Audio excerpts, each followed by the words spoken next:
Magandang gabi mga Ginoo, magandang gabi. Mi siento honrado de presentarles a todos ustedes, Don Crisostomo Ibarra. Padre Damaso, ang kura ng aming bayan at matalik na kaibigan ng aking ama. Mukhang nagkamali po yata ako. Ipagpaumanin niyo po. Hindi ka nagkamali. Ako nga si Padre Damaso.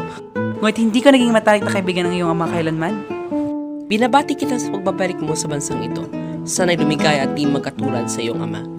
Napalagay ang loob mo siya kaya't alam ko, isa siyang marangal at matapat na lalaking dapat igalang.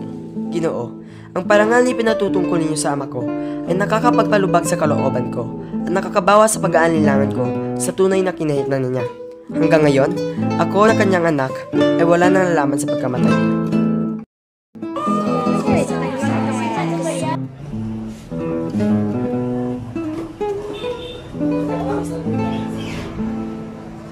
Ipagpaumanin niyong sirain kong kagandang asal ng ating mga kalahi na magpapakilala ng sarili sa pagtitipong tulad ito.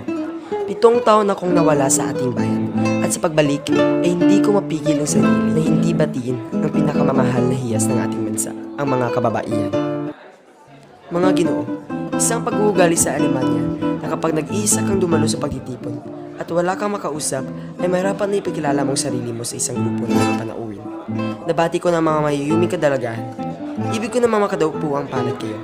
Ako si Crisostomo Ibarra, Himagsalang.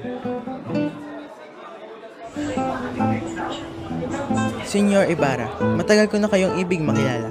Matalik akong kaibigan ni Kapitan Tiago. Tinong ang aking pangalan. Umaasa kong papaanakan niyo ang bumisita sa amin sa Tondo bukas upang magkapunan. Maraming salamat sa inyong pag-iimbita. Subalit, ikinalulungkot ko pong bukas na bukas din ay pupunta ako sa San Diego. Handa na po ang inyong hapunan.